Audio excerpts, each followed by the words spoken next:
Coogs House, yes. Houston is big time favorite this weekend, hosting West Virginia. It's a big time emotional weekend. 2015 reunion. You've got KURT HESTER things going on with the Unbreakable and all of that. But they just figured out their quarterback situation in Morgantown, which could be a problem.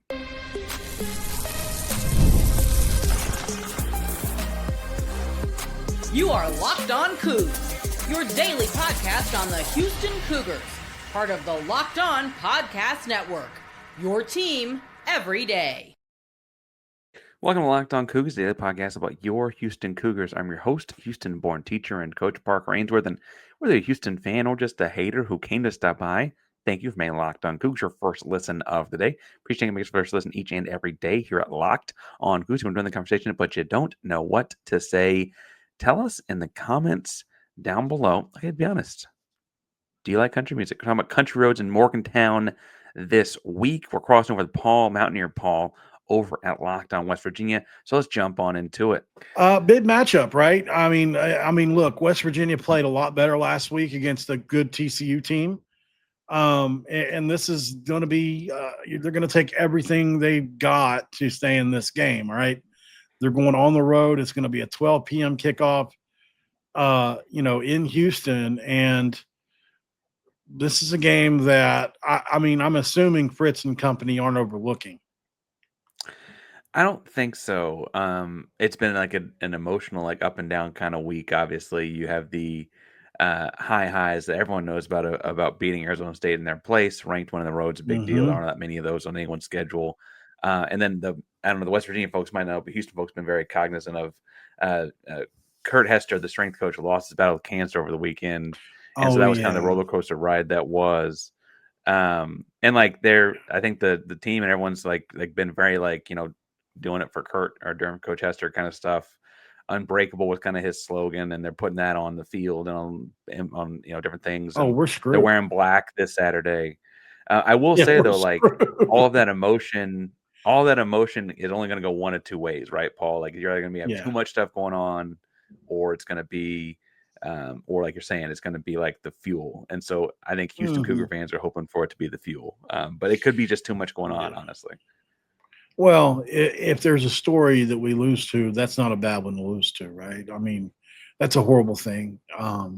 We've gone through it in our community. Obviously, Calvin McGee passed away under Rich Rod last year before he came to West Virginia, but he coached at West Virginia with Rich Rod before then, so we all very aware of who he is. It was very sudden. He was young, so it was a heart attack I think he was in his 50s. It's crazy whenever a coach like that you just think they're going to be around forever passes, and my condolences to them. And I'm sure it's a tough time for the family. Yeah. I mean, obviously it's, cancer sucks. It's not, it hits everyone at different points in their life. It's going to hit, unfortunately, probably everyone listens at some point too, but it's just the reality of the world. Like I said, I thought that the team responded well over the weekend. You just hope they can kind of keep riding it, and that the emotion doesn't become too overwhelming. Well, we're dealing with that age group we always talk about. I mean, it's college kids. It could be it's just really unpredictable. Styles make a lot of fights as well, and you never know how teams are going to match up week to week. You guys were basically what it takes to beat Arizona State last week. Before Arizona State was what it took to beat Texas Tech. You just never know what's going to happen. So speaking of don't know, sorry, who is Scotty Fox? I don't know anything about this cat. Like what's going on there? West Virginia, and just to educate your people a little bit, West Virginia is down to quarterback number 4 or 5, depending on where you think he was on the depth chart before the year started. I mean, it's nobody's. Your worst dream, worst nightmare, you don't think you're going to get to QB5, right? West Virginia has. As a matter of fact, they're in emergency mode right now with quarterbacks. They've got a couple guys that are like semi-healthy, and then we've got a couple receivers that played quarterback in high school that could play if we need be, right? So, yeah, Scotty Fox is an interesting case. I will say this, obviously I interview a lot of the players and a lot of the guys that come in through the portal, And every player that I interviewed through the portal this year, not every, but a couple, they said, listen, it's not Nico Markule that's getting the hype. It's this young kid, Scotty Fox. And so we knew that he had some potential. I think that he was overwhelmed in his earlier starts. I mean, he had 30 dropbacks going into yesterday. And so he'd been thrown into the fire like second half versus Kansas at Kansas in their first ever Big 12 game in their new stadium. Like, it's a pretty bad place to be thrown into. Threw for over 300 yards last week, and they really tailored the offense to what he does best. He's a dual threat kid. Rich Rodriguez says he's got the quickest release he's ever seen, or one of the quickest. He's got a boatload of arm talent. And I think a mini Connor Weigman, maybe, or something like that at this point in time. Like, he's got those kind of abilities on the field. Not saying he'll turn out to be Weigman or White. How do you say it, Weigman or Weigman? So we've been told it's Wigman as if there was no Weigman. E in it. Okay. But I also, to be fair, I said it wrong. If that's the case, I say it wrong all for the time. the first however many months. The one I have a lot of trouble with is Koziol too, the tight end, but that'll come with the Houston side. I am fascinated by this though, because there's can always be like lightning in a bottle with freshmen, and like Scotty Right. Fox, I thought did have a pretty. I didn't watch the game as thoroughly as you and your audience, obviously, but like, and when I saw he looked all right against TCU, like if you're going to throw an upset out there, you kind of want someone that is lesser known and all that. I was impressed by him, to say the least. 6'2", 6'3", was he 215, 220? Like, he doesn't feel like Yeah. he's like not the right size or anything. It was Right. interesting. Houston's pass rush I was a guy after Sam Levitt some, and frankly had Noah Fafita running around. Noah Fafita actually had a really good game, but he was running around a lot. It'll be interesting to see what they do. Do you feel like he's looked like a freshman and that was just like a coming out party, or was that just more about TCU not being as great as we thought they were? It's more about TCU's defense, in my opinion, probably. I like Scotty a lot. I didn't think he was ready.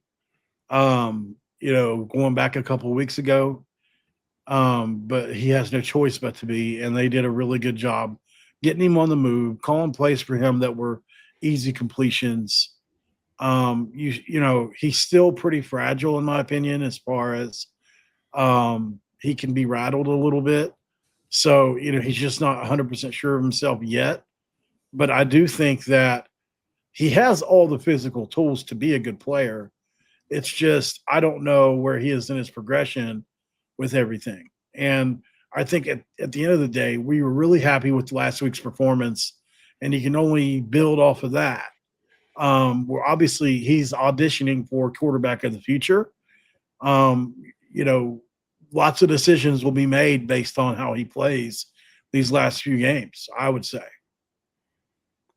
Well, and that probably puts a different kind of like emphasis. Like, I mean, that's incentive to play well in a different kind of way, especially in like modern college football rosters change so much. Do he and Cam Vaughn get along? Cam Vaughn's kind of like the guy, it looks like to me. Cam Vaughn would be, in my opinion, one of the 3 or 4 best receivers in the conference. And I think Rich Rod said that today as well. If we just had some competency.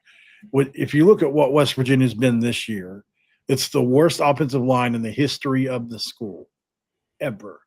Go find one. You can't find one worse than this.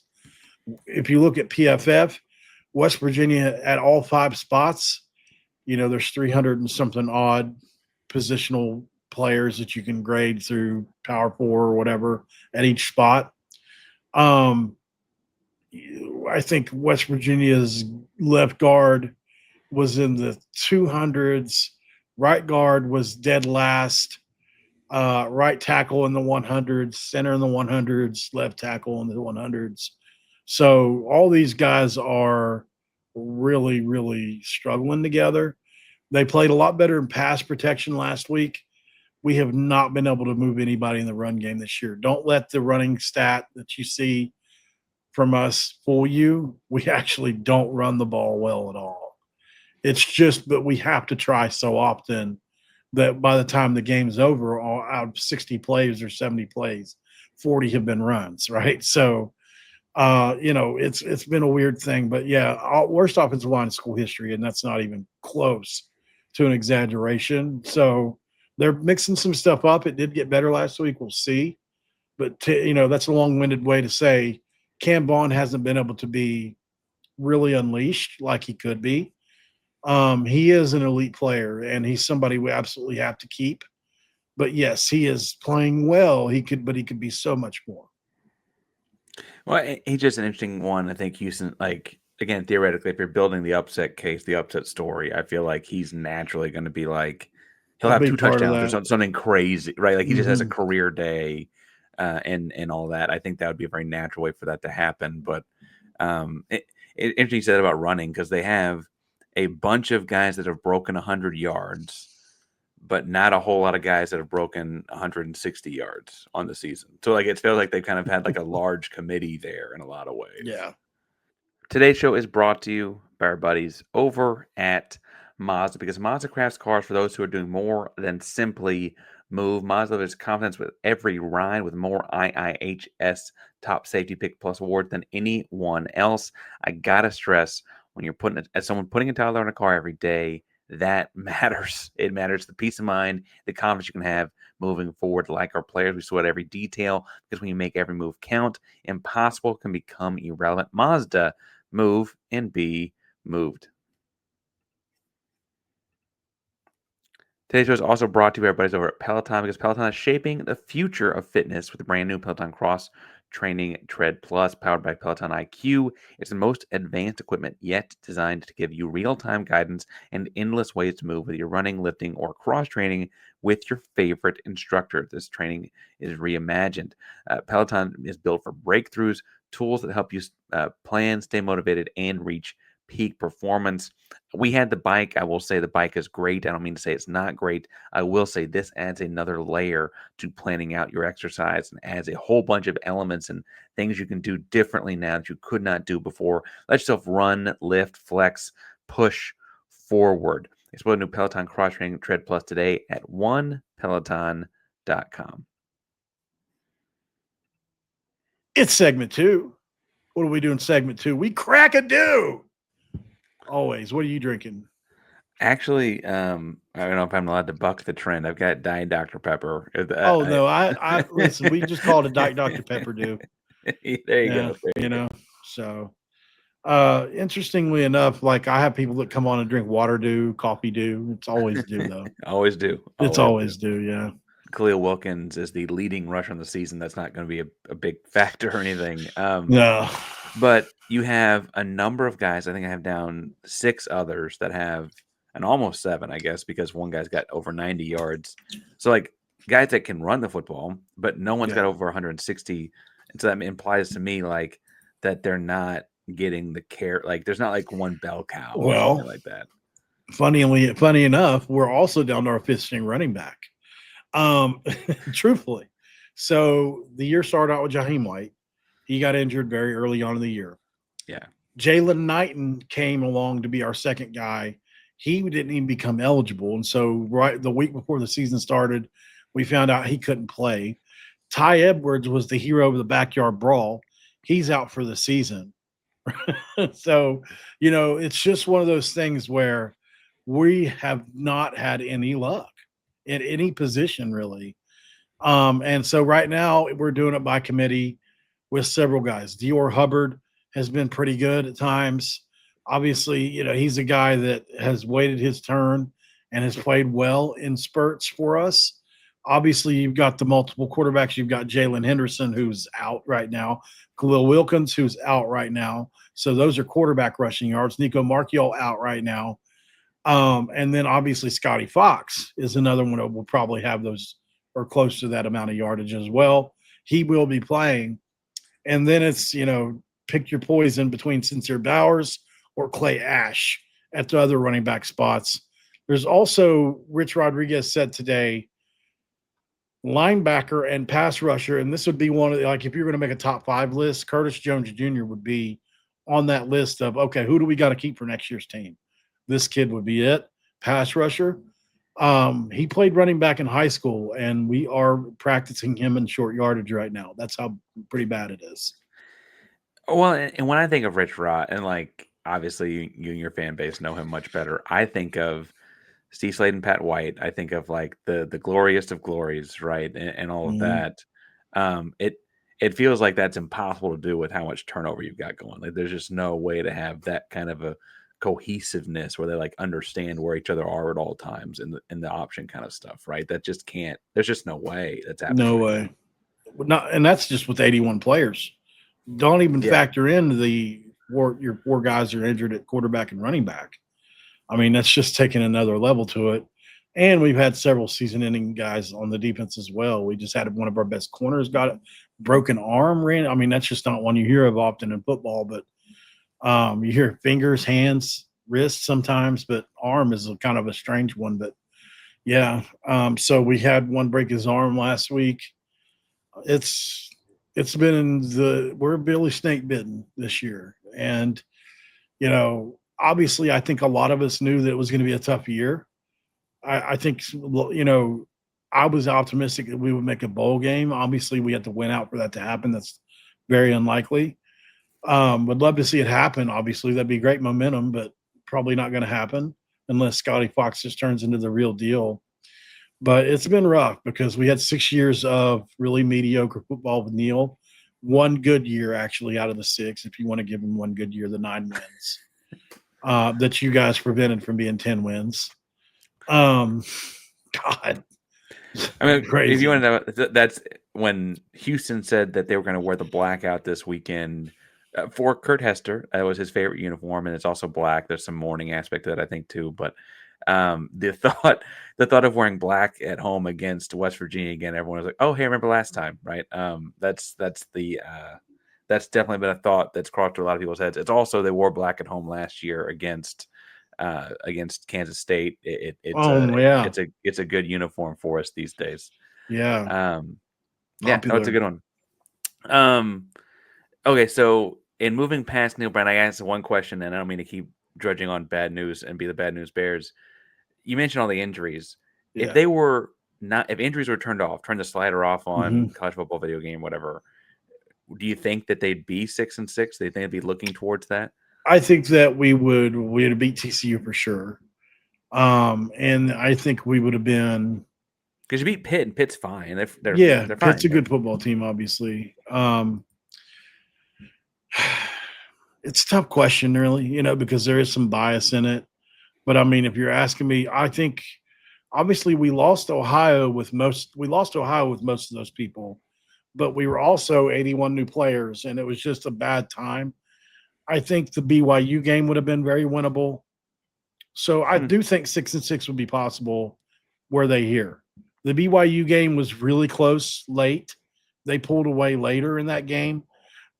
Excuse me, a 38-24 win, but we were in that game. And then we definitely, and we should have beat TCU last week. We actually, in my opinion, we recovered the onside kick, but they blew it dead. Um, but you don't want to have to be leaning on an onside kick anyway. But I do think we would have been close to a 6-16. I think we probably still have a chance to beat Colorado, who just Mhm. doesn't look very good. And I think obviously Arizona State's beatable at this point. Um, And we don't know what Sam Levitt's looking like. I mean, he's out at yeah, least this Saturday, it looks like, upcoming. right. The Colorado thing I think is interesting too, is like you mentioned coaching transitions and like y'all are on the build back up point of that. Like Colorado kind of feels on the tear it all down part of that. hmm We're being really honest. Like they're very much falling apart, it looks like. There's no doubt, and it's weird because we were all told that wasn't going to happen, right? Like, how could it fail? Um, Louis Vuitton what's luggage or crazy whatever. is because of his name recognition and the recruiting that he brings, he'll probably, if he really wanted, could have another job. But I don't think his health is going to allow. And to be fair, maybe that's playing a part here. Maybe he can't give all of himself with everything he's got going on health wise. I don't know this. I'm just speculating. But yeah, it's definitely not great in Colorado right now. Well, and yeah, like it's not going great for them. I do think though it's been weird. Like they hired a bunch of assistant coaches that don't have a whole lot of coaching experience, brought in a whole bunch of players that had never played together, and they seem to cycle that over and over and over again. Right. You know, they were okay, better than average last year, I would say, with the Heisman Trophy winner on the roster. Like that's not a great look. So maybe you get that one later down the season. In this game, Paul, and maybe this is segue. What are you worried about with Houston? I don't mean to make it seem like you should Koziol, be. obviously.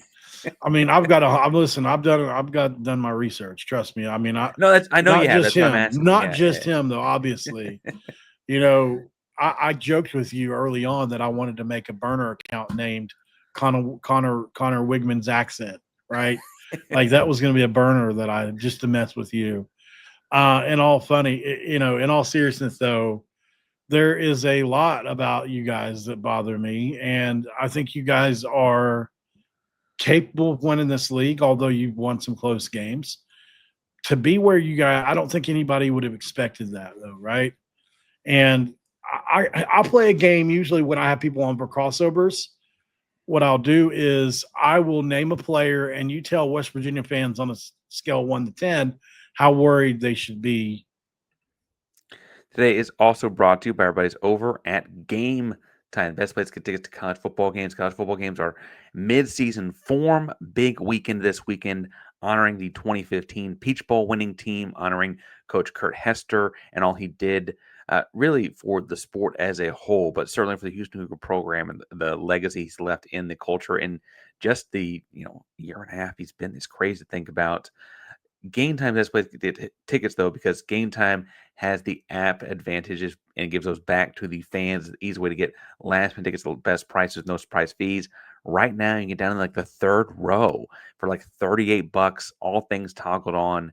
It's every single fee is $38 a ticket. You can get into the end zone section for like closer to 20. Find Game Time, down the Game Time app, take the guesswork at buying college football tickets. Game Time, down the app. Create an account, use code Locked On College for $20 off your first purchase. Again, think about the prices I just told you. First purchase, you also get $20 off. Turn to apply. Again, it's promo code Locked On College for $20 off. Swipe, tap, ticket. Go download Game Time today. Dean Connors.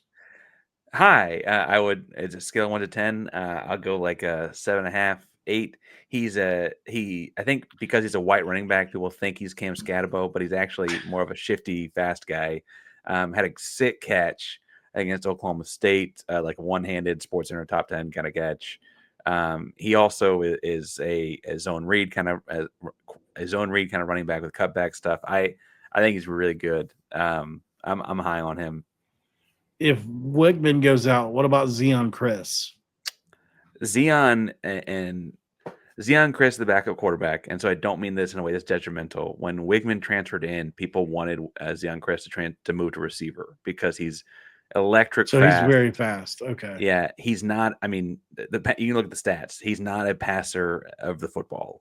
He beat Kansas State with his legs. He beat TCU with his legs. He is that kind of fast. He is not a passer. I'd probably put him at a 5. If you can't tackle the run, he's going to hurt you, but that's a pretty big qualifier for a quarterback. Yeah. So you've got a trio of receivers in Jackson, Thomas, and Broussard. So take it away. I would give Amari Thomas the whatever the highest of the group is. We'll say 8.5, 9.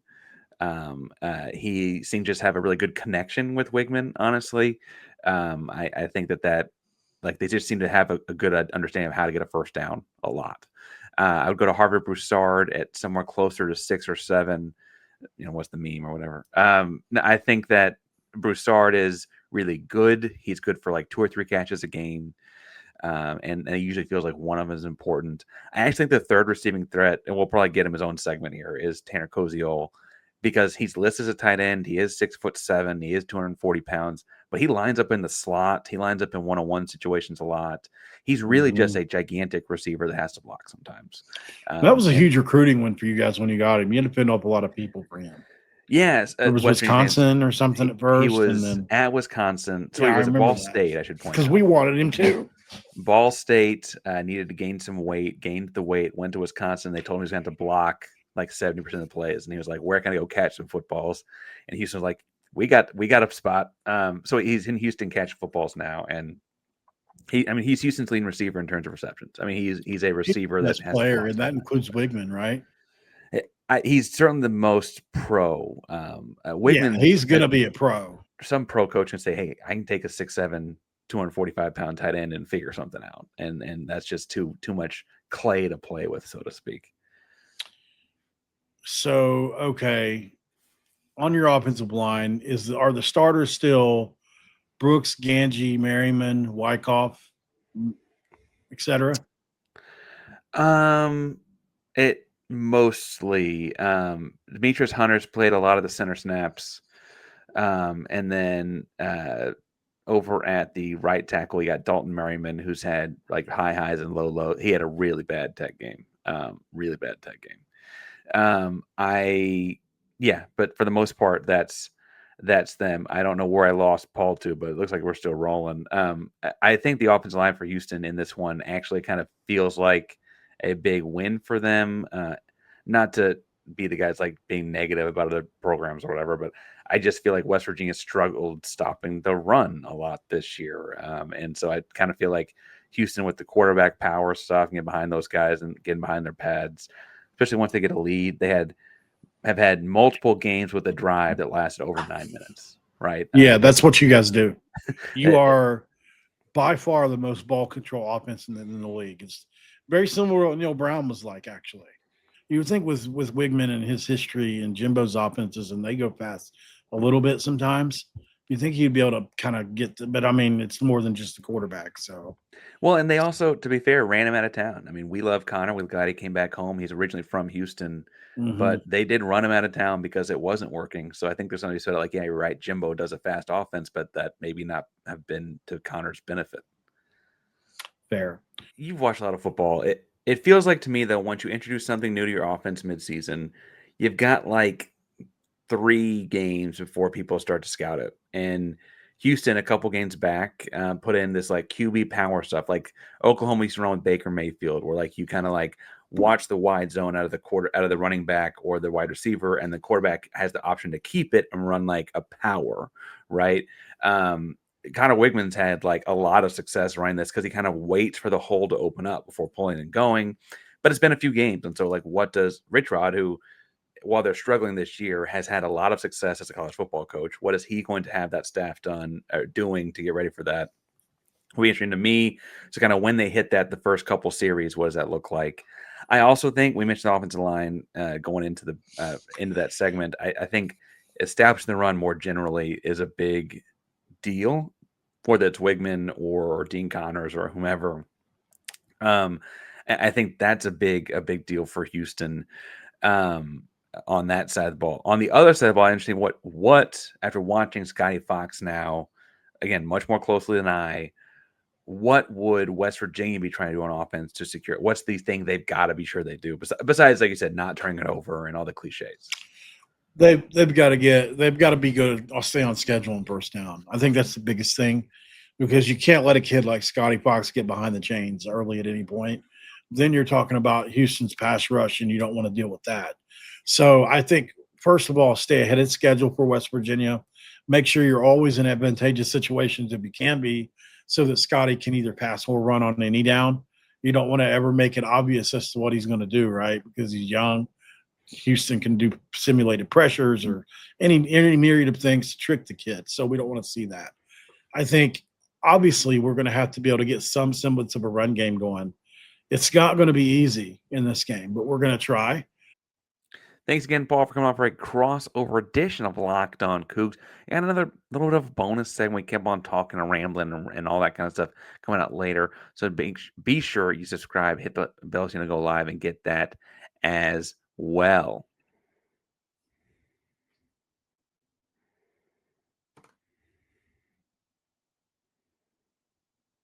Unbreakable.